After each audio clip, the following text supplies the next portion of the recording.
ನೋಡಿ ನೀವು ಅನ್ಕೊಂತಿರ್ಬೋದು ಇದೇನಪ್ಪ ಬುತ್ತಿ ಉಂಡೆ ಅಂತ. ಹೌದು, ಇದು ಬುತ್ತಿ ಉಂಡಿನ ಫ್ರೆಂಡ್ಸ್. ಆದರೆ ಇದು ಸಾಂಬಾರು ಬುತ್ತಿ ಉಂಡೆ. ಅಷ್ಟು ಟೇಸ್ಟ್ ಆಗುತ್ತೆ, ಖಂಡಿತ ಟ್ರೈ ಮಾಡಿ. ಹಾಯ್ ಎಲ್ಲರಿಗೂ ನಮಸ್ಕಾರ, ಹೇಗಿದ್ರಿ? ನಾನು ಕೂಡ ಚೆನ್ನಾಗಿದ್ದೀನಿ, ನೀವು ಚೆನ್ನಾಗಿದ್ದೀರಾ ಅಂತ ಅಂದ್ಕೊಂಡಿದ್ದೀನಿ.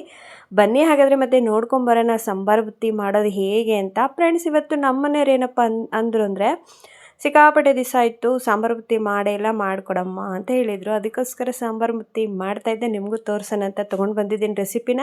ಸೂಪರಾಗಿರುವಂಥ ಸಖತ್ತಾಗಿರುವಂಥ ಸಾಂಬಾರು ಬುತ್ತಿ ರೆಸಿಪಿ ನೋಡ್ಕೊಂಬರೋಣ ಬನ್ನಿ. ಮತ್ತು ಸಾಂಬಾರು ಬುತ್ತಿ ಮಾಡೋದು ಹೇಗೆ ಅಂತ ಹೇಳ್ಕೊಡ್ತೀನಿ, ಪಟ್ ಅಂತ ನೋಡ್ಕೊಂಬರೋಣ. ಇಲ್ಲಿ ನೋಡ್ರಿ, ನಾನು ಸಾಂಬಾರು ಬುತ್ತಿಗೆ ಏನೇನು ಒಗ್ಗರಣೆ ಮಾಡ್ಕೊಳ್ಳೋಕ್ಕೆ ಏನೇನು ತೊಗೊಂಡಿದ್ದೀನಿ ಅಂತ. ಸ್ವಲ್ಪ ಸಣ್ಣದಾಗಿ ಕಟ್ ಮಾಡಿ ಇಟ್ಕೊಂಡಂತಹ ಬೆಳ್ಳುಳ್ಳಿ, ಒಂದು 4 ಹಸಿಮೆಣಸಿನ್ಕಾಯಿ, ಮತ್ತು ಒಂದು ಸಣ್ಣದಾಗಿ ಹೆಚ್ಚಿಟ್ಕೊಂಡಂಥ ಈರುಳ್ಳಿ, ಕರಿಬೇವು, ಕೊತ್ತಂಬರಿ, ಹುಣಸೆಹಣ್ಣನ್ನು ಕುದಿಸ್ಬಿಟ್ಟು ತೊಗೊಳ್ಳಿ, ಕುದಿಸ್ಬಿಟ್ಟು ಇಟ್ಕೊಳ್ಳಿ. ನೋಡಿ, ಈಗ ಅನ್ನನೂ ರೆಡಿಯಾಗಿದೆ. ಅನ್ನ ಮಾಡಿಟ್ಕೊಳ್ಳಿ ಫಸ್ಟ್. ಈ ಥರ ಸ್ವಲ್ಪ ಮುದ್ದೆ ಆಗಬೇಕು ಅನ್ನ. ಮತ್ತು ಹುಣಸೆ ಹುಳಿನ ಕುದಿಸ್ಬಿಟ್ಟು ತೆಗೆದಿಟ್ಕೊಳ್ಳಿ. ಬನ್ನಿ ಈಗ ಯಾವ ಥರ ಮಾಡೋದಂತ ಹೇಳ್ತೀನಿ. ಇಲ್ಲಿ ಎಣ್ಣೆನ ಕಾಯಕ್ಕೆ ಇಟ್ಕೊಂಡಿದ್ದೀನಿ ನೋಡಿರಿ. ಎಣ್ಣೆ ಕಾದಾದ್ಮೇಲೆ ಇದಕ್ಕೆ ಸ್ವಲ್ಪ ಶೇಂಗಾಕಾಳನ್ನು ಹಾಕಬೇಕು ಫ್ರೆಂಡ್ಸ್. ಇದನ್ನು ನಾವು ವಿಶೇಷವಾಗಿ ಇದನ್ನು ಸಿಗಿ ಹುಣ್ಣಿಮೆಲಿ ಭಾಳ ಮಾಡ್ತೀವಿ ಹಳ್ಳಿಲಿ. ಇದನ್ನು ಸಾಂಬಾರು ಬುತ್ತಿ ಅಂಥೇಳಿ ತುಂಬ ಚೆನ್ನಾಗಾಗುತ್ತೆ. ಸಾಂಬಾರು ಬುತ್ತಿ, ಕರೆ ಬುತ್ತಿ, ಬಿಳೆ ಬುತ್ತಿ, ಹುಳಿ ಬುತ್ತಿ, ಮೊಸರು ಬುತ್ತಿ ಒಂದಲ್ಲ ನಮ್ಮ ಸೈಡ್ ನಾವು ಮಾಡುವಂಥದ್ದು. ನೋಡಿ, ನೀವು ಯಾರಾದರೂ ಬುತ್ತಿ ರೆಸಿಪಿ ಇನ್ನೊಂದು ಯಾವುದು ಬೇಕಂತ ನೀವು ನನಗೆ ಖಂಡಿತ ಕೇಳಿದರೆ ನಾನು ಖಂಡಿತ ನಿಮಗೆ ಮಾಡಿ ತೋರಿಸ್ತೀನಿ. ಈಗ ಸದ್ಯ ಸಾಂಬಾರು ಬುತ್ತಿ ನೆನಪಾಯಿತು, ನಮ್ಮ ಮನೆಯವ್ರಿಗೆ ಊಟ ಮಾಡಬೇಕು, ತುಂಬ ದಿವಸ ಆಯಿತು, ಮಾಡಿಕೊಡು ಅಂತ ಕೇಳಿದರು. ಅದಕ್ಕೆ ಅವ್ರಿಗೂ ಮಾಡ್ತಾಯಿದ್ದೆ, ಮತ್ತು ನಿಮಗೂ ತೋರಿಸ್ದಂಗೆ ಆಗುತ್ತೆ ಅಂತ ತೋರಿಸ್ತಾ ಇದ್ದೀನಿ. ಈಗ ಶೇಂಗಾಕಾಳನ್ನು ಸ್ವಲ್ಪ ನೀವು ಎಣ್ಣೆಲಿ ಫ್ರೈ ಮಾಡ್ಕೊಳ್ಳಿ. ಫ್ರೈ ಮಾಡ್ಕೊಳ್ಳೋದಂದರೆ ಸ್ವಲ್ಪ ಕೆಂಪಾದರೆ ಸಾಕು, ಭಾಳ ಕೆಂಪಾಗಿ ಮಾಡ್ಕೊಬೇಡ್ರಿ, ಇಷ್ಟ ಆದರೆ ಸಾಕು. ಮತ್ತು ಸಾಸಿವೆ ಕಾಳನ್ನು ಹಾಕಬೇಕು, ಜೀರಿಗೆನ ಹಾಕೋದಿಲ್ಲ ಫ್ರೆಂಡ್ಸ್. ಇಲ್ಲಿ ನಾನು ಸಾಸಿವೆ ಕಾಳು ಅಷ್ಟೇ ಹಾಕ್ತಿದ್ದೀನಿ.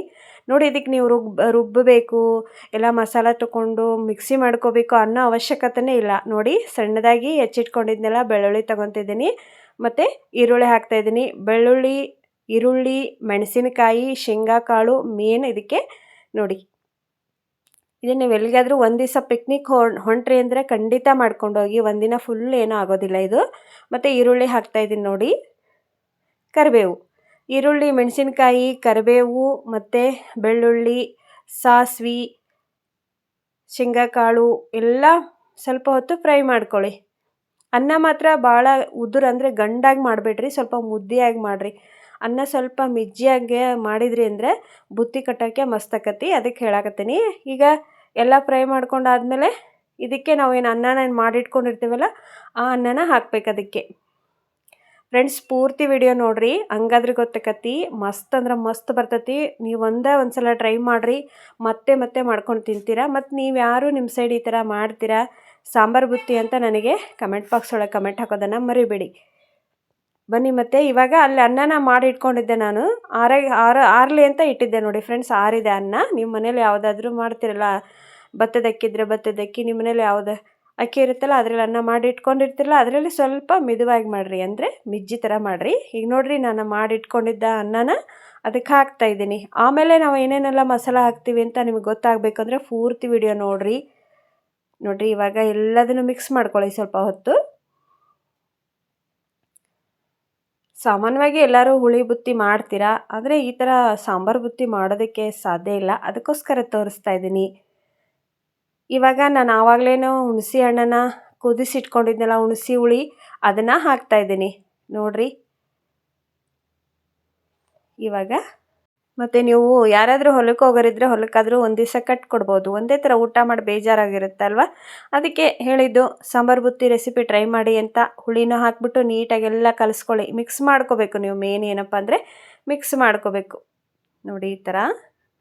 ಫ್ರೆಂಡ್ಸ್, ನಂದು ಏನಾಗಿದೆಪ್ಪ ಅಂದರೆ ಸೆಲ್ಫಿ ಸ್ಟಿಕ್ ಮುರಿದ್ಬಿಟ್ಟಿದ್ದೀನಿ ಹಾಗಾಗಿ ಸ್ವಲ್ಪ ವಿಡಿಯೋ ಮಾಡೋದು ಕಷ್ಟ ಆಗ್ತಿದೆ. ಇಲ್ಲಿ ನೋಡಿ, ಸಾಂಬಾರು ಪುಡಿ ಹಾಕ್ತಾಯಿದ್ದೀನಿ ನಾನು. ಸಾಂಬಾರು ಪುಡಿ ಮನೆಯಲ್ಲೇ ಮಾಡಿರೋಂಥ ಸಾಂಬಾರು ಪುಡಿ ಹಾಕಿ, ಮತ್ತು 1-2 ಸ್ಪೂನಷ್ಟು ಚಿಲ್ಲಿ ಪೌಡ್ರ್ ಅಂದರೆ ಖಾರದ ಪುಡಿ ಹಾಕಿ. ನಿಮ್ಮ ಖಾರ ಜಾಸ್ತಿ ಇದ್ದರೆ ಸ್ವಲ್ಪ ಖಾರ ಮಾಡ್ಕೊಳ್ಳಿ.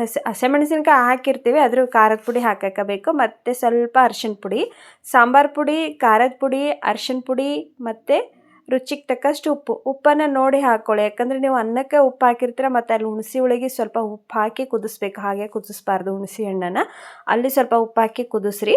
ಮತ್ತು ಇಲ್ಲಿ ನೋಡಿಬಿಟ್ಟು ಹಾಕ್ಕೊಳ್ಳಿ ಉಪ್ಪನ್ನು. ಮತ್ತು ಎಲ್ಲ ಟೇಸ್ಟ್ ನೋಡಾದ್ಮೇಲೆ ನಿಮಗೆ ಗೊತ್ತಾಗೇ ಆಗುತ್ತೆ. ನಾವು ಹೇಗಿದ್ರೂ ಟೇಸ್ಟ್ ನೋಡ್ತೀವಲ್ವ, ಏನು ಕಮ್ಮಿ ಆಗಿದೆ ಏನಿಲ್ವ ಅಂತ.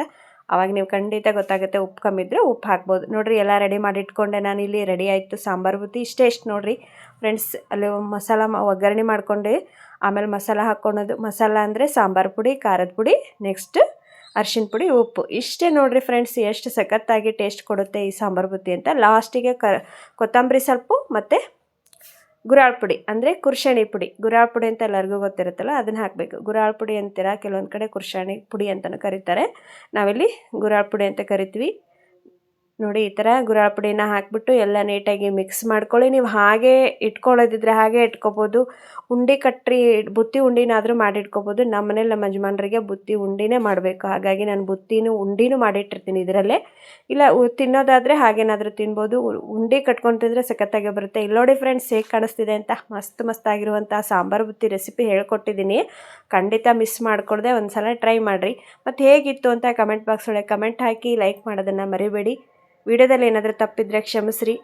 ನೋಡಿ ಘಮ ಘಮ ಅನ್ನುವಂಥ ಸಾಂಬಾರು ಬುತ್ತಿ ರೆಡಿ ಆಗೈತಿ. ಖಂಡಿತ ಟ್ರೈ ಮಾಡೋಕ್ಕಬೇಕ್ರಿ ನೀವು.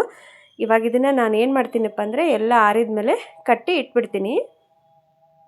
ನೋಡಿ ಇವಾಗ ರೆಡಿ ಆಯಿತು. ಈ ಕಡೆ ಕೆಳಗಡೆ ಇಟ್ಕೊಂಡಿದ್ದೆ. ಆರಿದ ಮೇಲೆ ಕಟ್ಟಿರಿ, ಪರವಾಗಿಲ್ಲ. ನಿಮಗೆ ಉಂಡೆ ಬೇಕು, ಬುತ್ತಿ ಉಂಡೆ ಅಂದರೆ ಕೆಲವೊಬ್ರು ಉಂಡೆ ಟೈಪ್ ಇಷ್ಟಪಡ್ತಾರೆ, ಕೆಲವರು ಹಾಗೆ ತಿಂತಾರೆ. ನಮ್ಮ ಮನೇಲಿ ನಮ್ಮ ಯಜಮಾನ್ರಿಗೆ ಈ ಥರ ಉಂಡೆನೇ ಕಟ್ಟಬೇಕು. ನೋಡಿ ತುಂಬ ಕಷ್ಟ ಫ್ರೆಂಡ್ಸ್ ವಿಡಿಯೋ ಮಾಡೋದು, ಯಪ್ಪ. ಅದರಲ್ಲೂ ನಾವು ವಿಡಿಯೋ ಮಾಡಾಕ್ತೀವಿ. ದಯವಿಟ್ಟು ಸಪೋರ್ಟ್ ಮಾಡಿರಿ. ನಿಮ್ಮೆಲ್ಲರ ಸಪೋರ್ಟ್ ಭಾಳ ಮುಖ್ಯ ಆಗೈತಿ ಅನ್ಕೋತೀನಿ. ಇವಾಗ ನೋಡಿರಿ ಸಾಂಬಾರು ಬುತ್ತಿ ರೆಡಿ ಮಾಡಿ ಕಟ್ಟಿ ಇಡ್ತಾ ಇದ್ದೀನಿ ನಾನು. ಖಂಡಿತ ಟ್ರೈ ಮಾಡೋಕ್ಕಬೇಕ್ರಿ ನೀವು. ಮಾಡಿಬಿಟ್ಟು ನನಗೆ ಟೇಸ್ಟ್ ಹೇಗಿತ್ತು ಅಂತ ಹೇಳೋಕ್ಕಬೇಕು. ನೀವು ಹೇಳ್ತೀರಾ ಅಂತ ಅಂದ್ಕೊಂಡಿದ್ದೀನಿ, ಯಾಕಂದರೆ ಅಷ್ಟು ಚೆನ್ನಾಗಾಗುತ್ತೆ. ನೀವು ಈ ಥರನಾದರೂ ತಿನ್ಬೋದು, ಇಲ್ಲ ಹಾಗೇನಾದರೂ ತಿನ್ಬೋದು. ಇಲ್ಲಿ ನೋಡಿರಿ ನಾನು ಉಂಡೆನ ಕಟ್ಟಿಟ್ಕೊಂಡಿದ್ದೆ. ಹೆಚ್ಚು ಕಮ್ಮಿ 7 ಉಂಡೆಗಳಾಗಿವೆ. ಸಾಂಬಾರು ಬುತ್ತಿ 7 ಉಂಡೆ ಕಟ್ಟಿಟ್ಕೊಂಡಿದ್ದೀನಿ ನೋಡಿರಿ. ಇಷ್ಟ ಆಯ್ತಲ್ವಾ ಫ್ರೆಂಡ್ಸ್? ಇಷ್ಟ ಆಗುತ್ತೆ ಪೂರ್ತಿ ನೋಡಿರಿ, ಹಾಗಾದರೆ ಎಲ್ಲ ಗೊತ್ತಾಗುತ್ತೆ. ನೋಡಿ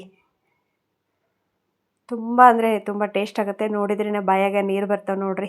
ಸಾಂಬಾರು ಬುತ್ತಿ ಯಾರೆಲ್ಲ ಮಾಡಿದಿರ ಅಂತ ಕಮೆಂಟ್ ಬಾಕ್ಸ್ ಒಳಗೆ ಕಮೆಂಟ್ ಹಾಕಿ. ವಿಡಿಯೋ ಇಷ್ಟ ಆದರೆ ಲೈಕ್ ಮಾಡೋದನ್ನು ಮರಿಬೇಡಿ. ನಿಮ್ಮ ಫ್ರೆಂಡ್ಸ್ಗೆಲ್ಲ ಸಬ್ಸ್ಕ್ರೈಬ್ ಮಾಡ್ಕೊಂಡ್ರಿ, ನಿಮ್ಮ ಫ್ರೆಂಡ್ಸ್ಗೆಲ್ಲ ಶೇರ್ ಮಾಡಿರಿ ಅಂತ ಹೇಳ್ಕೊತೆ ವಿಡಿಯೋನ ಇವತ್ತಿಗೆ ಮುಕ್ತಾಯ ಮಾಡ್ತಾಯಿದ್ದೀನಿ. ಮತ್ತು ಇಲ್ಲಿ ನೋಡಿರಿ ಸೈಡಿಗೆ ನಾನು ಈ ಥರ ಮಾಡ್ಕೊಂಡು ತಿಂತಾಯಿದ್ದೆ ನೋಡಿರಿ. ಶೇಂಗಾ ಚಟ್ನಿ, ಗುರಾಳಿ ಚಟ್ನಿ ಮತ್ತು ಕರ್ಗಾಯಿ ಮಸ್ತ್ ಅಂದ್ರೆ ಮಸ್ತ್ ಆಕತಿ. ಖಂಡಿತ ಟ್ರೈ ಮಾಡಿರಿ. ಮನೇಲಿರುವಂಥ ಸಾಮಾನನ್ನು ಬಳಸಿ ಆರಾಮಾಗಿ ನೀವು ಸಾಂಬಾರು ಬುತ್ತಿ ಮಾಡ್ಕೊಂಡು ತಿನ್ಬೋದು. ಒಂದು ದಿವಸ ಎಲ್ಲಿಗಾದರೂ ನೀವು ಮಕ್ಕಳನ್ನು ನೋಡೋಕೆ ಹೊಂಟಾಗ ಬುತ್ತಿ ಮಾಡ್ಕೊಂಡು ಹೋಗೋದ್ರ ಬದಲು ಈ ಥರ ಮಾಡ್ಕೊಂಡು ಹೋಗ್ರಿ ಅಂತ ತೋರಿಸಿದ್ದೀನಿ. ನನಗಂತೂ ತುಂಬ ಇಷ್ಟ ಇದು. ನಮ್ಮ ಹಳ್ಳಿ ಸೈಡ್ ಇದೇ ಥರ ನಾವು ಬುತ್ತಿಗಳನ್ನು ಮಾಡ್ತಾ ಇರ್ತೀವಿ. ನಿಮಗೆ ಇನ್ನೊಂದು ಯಾವುದೋ ಬುತ್ತಿ ಬೇಕು ಅಂತ ನನಗೆ ಕಮೆಂಟ್ ಬಾಕ್ಸಲ್ಲಿ ಕಮೆಂಟ್ ಹಾಕಿದರೆ ಖಂಡಿತ ಮಾಡಿ ತೋರಿಸ್ತೀನಿ. ಕರೆ ಬುತ್ತಿ, ಬಿಳೆ ಬುತ್ತಿ ಮತ್ತು ಮೊಸರು ಬುತ್ತಿ, ಹುಳಿ ಬುತ್ತಿ ಒಂದಲ್ಲ, ನಾವು ಈ ಥರ ಸಾಂಬಾರು ಬುತ್ತಿ ಮಾಡ್ತಾನೆ ಇರ್ತೀವಿ. ಮತ್ತೆ ಸಿಗ್ತೀನಿ. ಎಲ್ಲರಿಗೂ ಧನ್ಯವಾದಗಳು.